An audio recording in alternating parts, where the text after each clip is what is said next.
부모님이 살아계시면은 자식들이 잘못되었을 때나 또 자식들이 병이 났을 때나 그때에 부모님들이 가만히 계시지 못하고 걱정을 하고 근심을 합니다. 그래서 90세가 넘은 부모님도 70세 넘은 아들 걱정을 합니다. 부모님들은 살아있는 한 늘 자식들을 걱정합니다. 부모가 자식 걱정을 하는 것은 부모가 이 땅에 살아 계실 때이기 때문입니다. 만일 부모님이 계시지 않으면은 걱정해 줄 그런 사람이 없는 것이죠. 그래서 우리는 믿는 사람들이기에 자식 걱정을 하는 것이 아니라 그 자식들이 힘들고 어려울 때 우리는 걱정 대신에 기도를 해줘야 되는 줄로 믿습니다. 안 믿는 부모님은 걱정하지만은 우리가 하나님을 믿는 우리들은 자식을 위해서 기도해 주시면 됩니다. 그러니까 부디 자식들을 위해서 걱정하는 부모가 되지 말고 기도해 주시는 부모님들이 될 수 있기를 바랍니다. 오늘 주신 30절 말씀을 보면은 하나님의 성령을 근심하게 하지 말라는 말씀이 있습니다. 그래서 우리와 함께 계시는 성령님을 근심하게 하지 말라는 말씀입니다. 만일 성령님께서 우리와 함께 계시지 않는다면은 성령님께서 우리와 함께 하시지 않는다면은 성령님께서 근심한다는 것은 말이 되지 않습니다. 자식이 잘못되면은 부모님이 걱정하시는 것처럼 하나님의 자녀인 우리 성도가 잘못되면은 성령 하나님께서 근심하신다는 것입니다. 왜냐하면은 하나님은 인격을 가진 하나님이시기에 자기의 자녀들이 잘못되었을 때 근심합니다. 30절에서 성도의 구원은 성령님 안에서 이루어진다고 말씀합니다. 30절 말씀 보니까 하나님의 성령을 근심하게 하지 말라. 그 안에서 성령 안에서 너희가 구원의 날까지 인치심을 받았느니라. 그렇게 말씀합니다. 그러니까 우리의 모든 구원은 성령님을 떠나서는 이루어질 수가 없는 것이죠. 나는 예수 믿고 구원받았는데 나에게는 성령님이 안 계신다. 이 말은 신학적으로 성립이 안 되는 말입니다. 우리가 예수를 믿고 구원받았다면은 누구에게나 다 성령님께서 함께 하시는 것입니다. 그래서 고린도전서 12장 3절 말씀에서 성령으로 아니하고는 누구든지 예수를 주시라 할 수 없느니라. 그렇게 말씀합니다. 그러므로 우리가 예수님을 주님으로 믿고 구원받은 하나님의 자녀라면은 성령님께서 반드시 우리와 함께 하십니다. 또 30절 후반부 말씀에서 보면은 성령 안에서 너희가 구원의 날까지 인치심을 받았다. 구원의 날까지 하나님께서 확실하게 도장을 찍어 놓았다는 거예요. 그 도장 찍은 위치가 여러분들의 이마인지 배꼽인지 어디는 모르지만은 성령님께서 확실하게 도장을 찍어 놨기 때문에 우리의 구원은 변할 수가 없다는 것입니다. 우리의 구원이 내 안에서 이루어진다고 생각하면은, 내가 어떻게 해서 구원이 이루어진다고 생각하면은 굉장히 불안한 구원입니다. 우리의 마음은 어떨 때는 구원이 있는 것 같다가, 구원받은 것 같다가, 또 어떻게 부부싸움을 한번 하든지 잘못되면은 우리 마음 속에서 구원이 사라지는 것 같고, 그러니까 우리 안에서 이루어진다고 생각하면은 큰 잘못입니다. 구원은 오늘 주신 말씀처럼 성령 안에서 세상 끝날까지 구원의 인치심을 받았다는 것입니다. 그러므로 삼위일체 하나님이신 성령 하나님 안에서 구원은 이루어지고, 그리고 성령님께서 도장을 찍어 주셨으니 구원은 틀림없는 구원이라는 것입니다. 그러므로 바른 기독교 구원과는 내가 믿는 것이 아니라 하나님께서 우리를 구원하시는 것을 믿는 것입니다. 내가 믿으면 내가 믿다가 안 믿다가 잘못 믿다가 그러면 구원이 흔들릴 수 있습니다.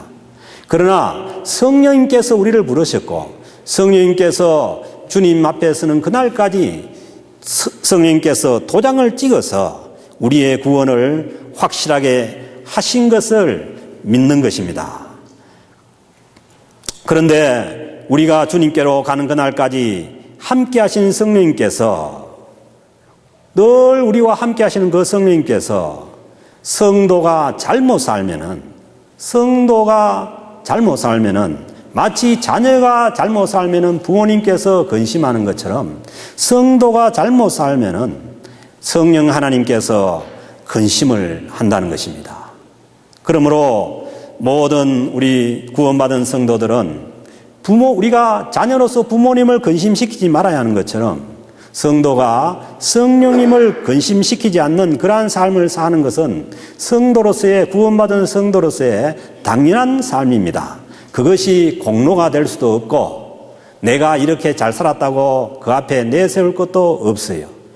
우리는 부모님 앞에 자녀로서 사는 삶처럼 성령님 앞에서 우리가 성령님을 근심시키지 않는 삶을 살아가야 하는 것입니다. 계속되는 31절 말씀 보면은 성령님을 근심시키지 않는 삶을 살기 위해서 31절 말씀 보면은 먼저 버릴 것을 버리라고 말씀합니다. 너희는 모든 악독과 노함과 분냉과 떠드는 것과 비방하는 것을 모든 악의와 함께 버리고. 우리는 성령님을 근심하게 하는 것이 우리가 대단한 일을 못해서 성령님을 근심하게 하거나 아니면은 우리가 세상에서 성공한 그러한 사람이 되지 못해서 성령님을 근심하게 하는 것이 아닙니다. 성령님 근심은 어디에 있느냐 하면 우리의 인격이 잘못됐을 때, 우리의 성품이 잘못되면은 우리와 함께 하시는 성령님께서 근심한다는 것이죠. 그러므로 예수 그리스도를 믿는 자들의 인격의 변화, 성품의 변화를 대신해 줄 것은 아무것도 없습니다. 아무리 전도를 많이 하고 아무리 선교를 많이 해도 아무리 헌금을 많이 하고 아무리 다른 공로가 많더라도 자기 내면의 인격의 변화가 없으면은 우리는 성령님을 근심하게 하는 것입니다. 그러므로 오늘 주신 말씀에 보면은 먼저 성령을 근심하지 않기 위해서 너희는 모든 악독과 노함과 분냉과 떠드는 것과 비방하는 것들 모든 악의와 함께 버리라고 말씀합니다. 악독이 뭡니까? 악독이란 이 원어 뜻을 보면 날카롭고 도끼가 있다는 뜻입니다. 노함이란 일시적으로 분노하는 것, 그리고 분냄은 이 노함이 오랫동안 지속되는 것, 떠드는 것은 분노를 터뜨려서 크게 소리 지르는 것, 그리고 비방하는 것은 다른 사람에 대해서 모욕하고 비난하는 말을 하는 것입니다. 이 모든 것들을 악의와 함께, 악한 뜻과 함께 버려버리라는 것입니다. 우리는 분을 내고도 화를 내고도 뜻은 그렇지 않다 아니면은 그렇게 얘기하는데 성경 말씀은 그게 아니에요. 모든 악독과 노함과 분내와 떠드는 것, 이것을 악의와 함께 버리라는 것은 우리 안에 악한 그러한 뜻이 있다는 것을 인정해야 한다는 것입니다. 모든 잘못된 질병을 치료하려면은 근원부터 뿌리부터 치료해 버려야 하는 것처럼 우리의 분냉과 화도 우리 마음의 뜻부터 치료가 되어야 된다는 것입니다. 그런데 문제는 이것을 어떻게 치료할 수 있느냐는 것입니다. 오늘 주신 말씀을 보면은 먼저 우리는 우리와 함께 하시는 성령 하나님을 인정해야 됩니다. 성부, 성자, 성령 하나님이십니다. 어떤 분은 성령님은 자기가 부리는 것처럼 성령님은 뭐 하나님이 아닌 것처럼 이렇게 얘기하는 사람도 있는데 그게 아닙니다. 성부, 성자, 성령님은 삼위일체의 한 분의 한 위의 하나님이십니다. 그러므로 이 삼위일체 하나님 중에 한 위이신 성령님께서 우리와 늘 함께 하시는 것이죠. 그리고 우리가 잘못되었을 때, 우리의 인품이 잘못되고 성격이 잘못되었을 때 그 성령님께서 우리를 향해서 근심하신다는 것입니다. 그러므로 우리가 그 성령 하나님 앞에서 우리가 살아가는 삶을 인정하고 그 성령 하나님이 우리의 삶 속에 늘 함께 하심을 우리가 믿어야 하는 것입니다. 성도가 하나님께서 함께 하신다는 것을 잊고 살면은 안 믿는 사람과 똑같은 삶을 삽니다. 그러므로 우리가 성도의 삶을 살기 위해서는 성령 하나님께서 늘 우리 가운데 함께 하십니다. 오늘 예배당에 앉아서 예배를 드리면서도 우리만 앉은 줄 아는데 천만에요. 성령님은 우리 안에 함께 하시고 우리 가운데, 저와 여러분 사이에, 여러분들과 여러분 사이, 성도 사이에 관계 속에 성령님께서 함께 하십니다. 안 믿는 사람들은 하나님의 함께 하심을 믿지 않기에 자기 마음대로 살 수가 있습니다.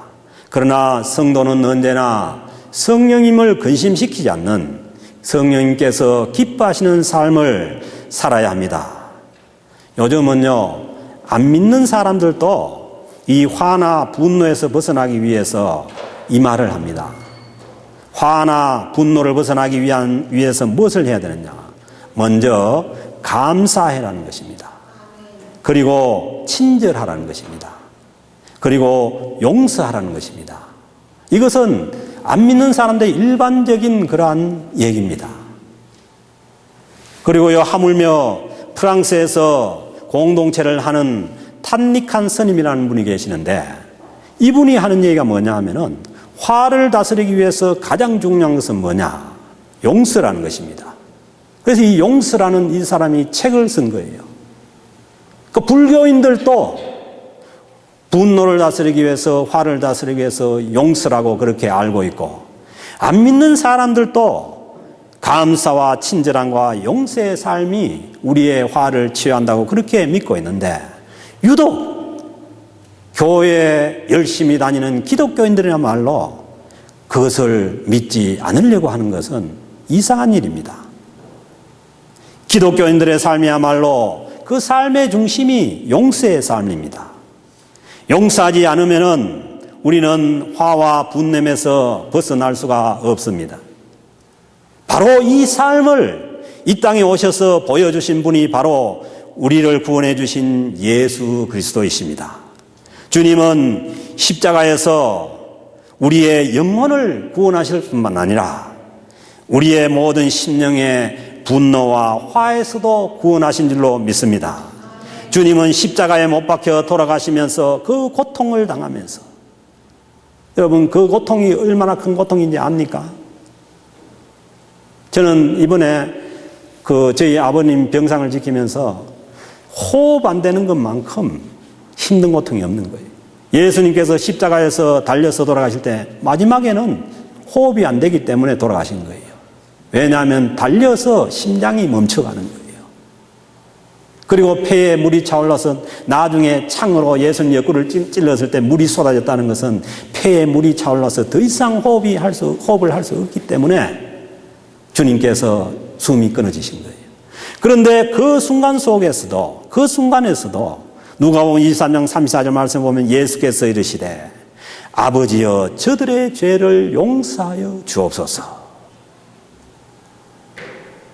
얼마나 용서의 삶이 중요하기에 그 죽어가는 순간에 자기를 십자가에 단 그들의 죄를 용서해 달라고 그렇게 하나님께 기도하시겠습니까?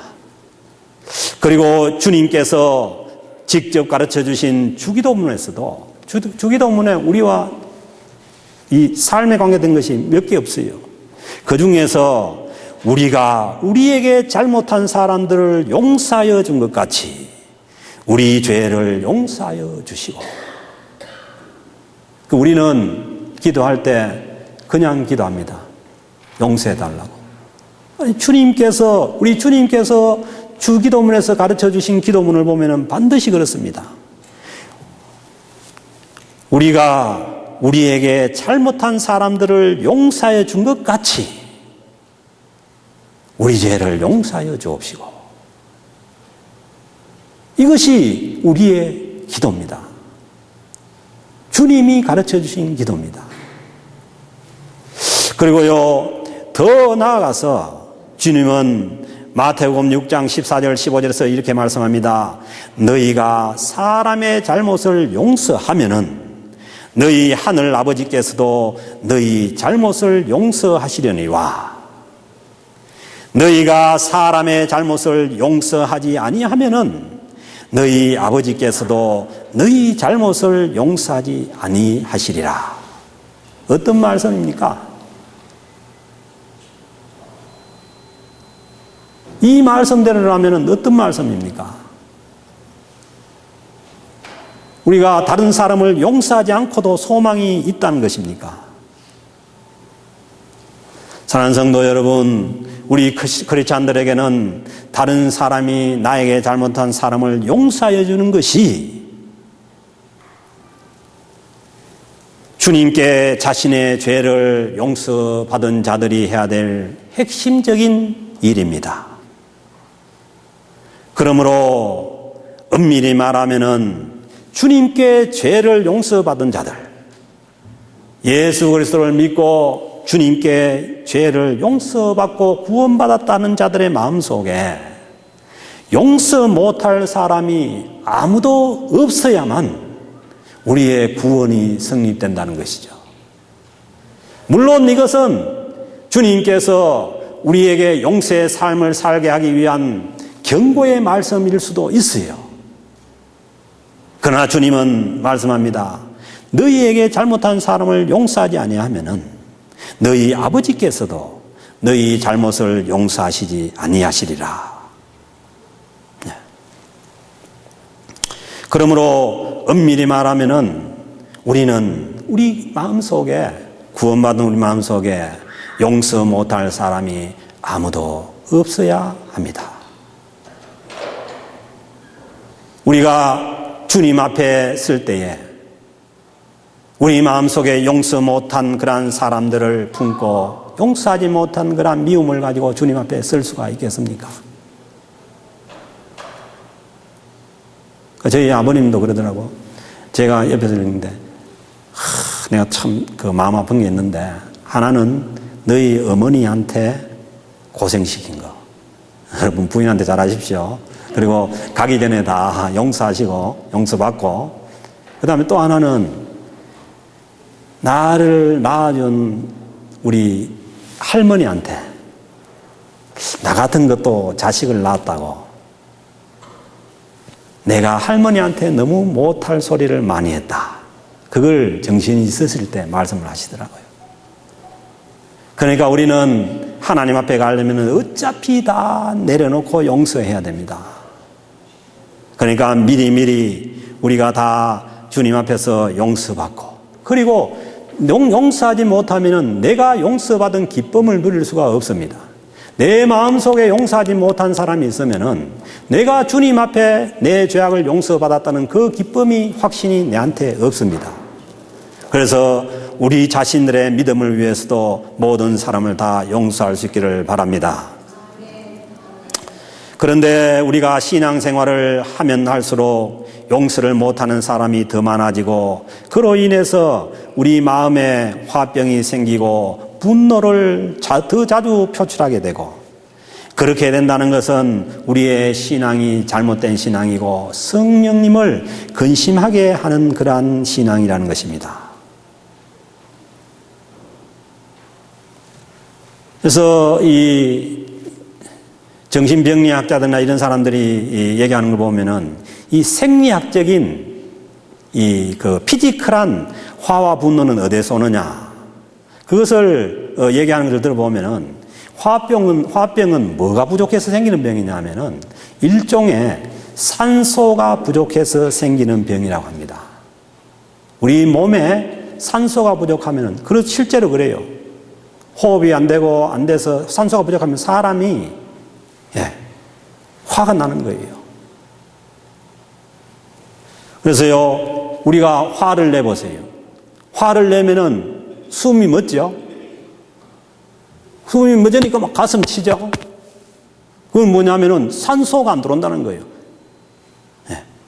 사람이 이렇게 화났을 때 보면은 왜 화날 때 씩씩거리냐 하면은 이 산소가 공급이 안 돼서. 그 화가 있는 사람도 보면은 한숨을 쉬죠. 한숨을 쉬는 것은 산소가 부족하다는 거예요. 그래서요, 화가 나서 호흡이 제대로 안 되면 산소 부족 현상이 생깁니다.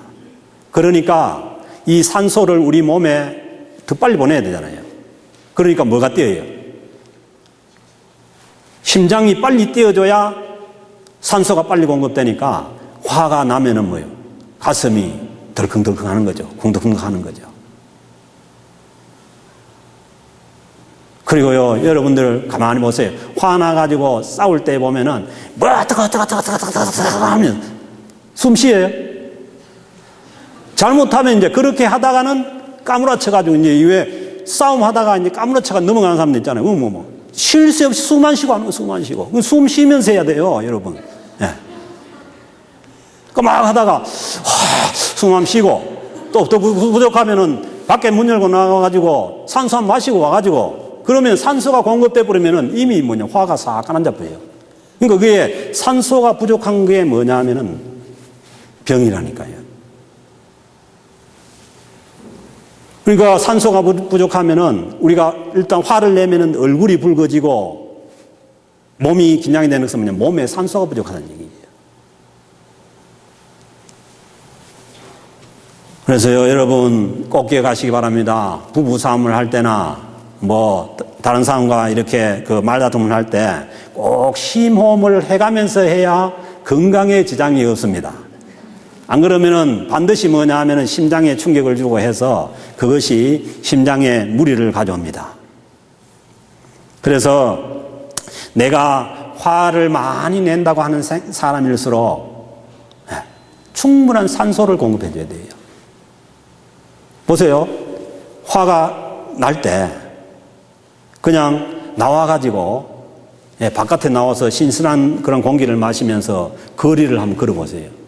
10분만 걷고 나면 화가 싹 내려갑니다. 왜? 시원한 산소가 공급되기 때문에. 그래서 여러분들 등산을 하시든지 아니면은 산책을 하시든지 해서 평소에 산소를 공급하고 우리 이 마음을 이완을 해줘야 우리가 이 화에서 벗어날 수가 있다고, 그렇게, 이건 제 얘기가 아니고 의사들이 하는 얘기입니다. 그리고 또 하나는 화가 많은 사람일수록 이 육식 대신에 채식을 해야 합니다. 우리 동물들도 보면은 육식하는 동물들이 화를 내요. 호랑이, 사자, 육식하는 것은 건드리면은 와 하고 화를 내죠. 근데 풀 뜯어먹는 사슴, 토끼, 그런 거 건드려봐요. 아무리 건드려봐요. 그냥 이렇게 눈만 이렇게 쳐다보고 가지. 그러니까 그걸 보면 그 원리를 이제 의사들이 찾은 거예요. 그래서 화가 많은 사람일수록 채식을 해야 화가 없어진다고 그렇게 얘기들을 합니다. 그래서 육식한 동물들이 보면은 사납고, 곰도 그렇대요. 그레즐리가 숫자가 적고 그 검은 곰이 많은 것은 이 검은 곰이 그레즐리에서 순하기 때문에 그렇대요. 그래서요, 화가 많다고 생각되면은 스스로 고기를 끊고 채식을 하시기 바랍니다. 그리고 부인이 화가 많다 이러면은 고기 주지 말고, 남편이 화가 많다 하면은 그냥 계속해서 채식을 주면은 순해진다는 그런 썰이 있습니다. 사실 저도 요즘 채식을 많이 해보니까 제가 훨씬 순해지는 것 같아요. 저는 아침에 채식을 하는데, 그리고 고기를 줄이니까 훨씬 적은, 여러분들은 못 느끼죠? 아마 우리 집에서는 느낄 것 같아요.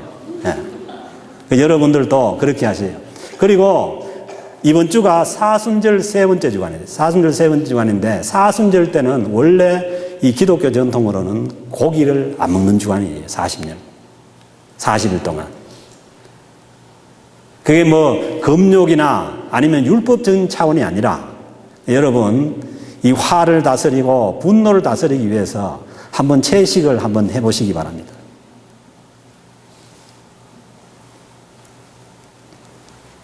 그리고 32절에 있는 대로 무조건 친절해야 됩니다. 그러니까 친절한 것이 우리는 비겁한 것이나 아니면은 뭐 지는 것이라 이렇게 생각하는데 아닙니다. 32절 말씀 보면은 서로 친절하게 하며 친절한 거예요. 뭐 친절하면 좋잖아요.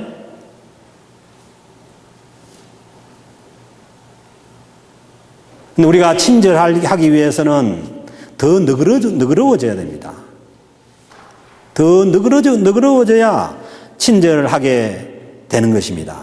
그것은 비겁함도 아니고 성령님께서 기뻐하시는 삶의 태도입니다. 그리고 불쌍히 여기라고 말씀합니다.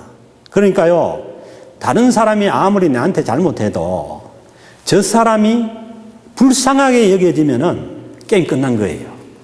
그러면은 됩니다. 그러면은 너그러울 수 있고 받아줄 수 있고 수용할 수가 있는 것이에요. 그래서 예수님을 십자가에 못 박는 자들을 향해서 저들의 죄를 용서해 주셔서 기도하신 거예요. 그 다음 말씀 뭐예요? 저들이 무엇을 하는지를 알지 못하나이다. 지금 뭘 하고 있는지를 알지 못한다는 거예요. 그 알지 못하는 거 뭐예요? 무식 아닙니까? 그러니까 무식해서 그러니까 그걸 용납해주고 너그럽게 대해주라는 거예요. 그러니까 아는 사람하고 모르는 사람하고 있으면 누가 너그럽게 대해야 돼요? 아는 사람이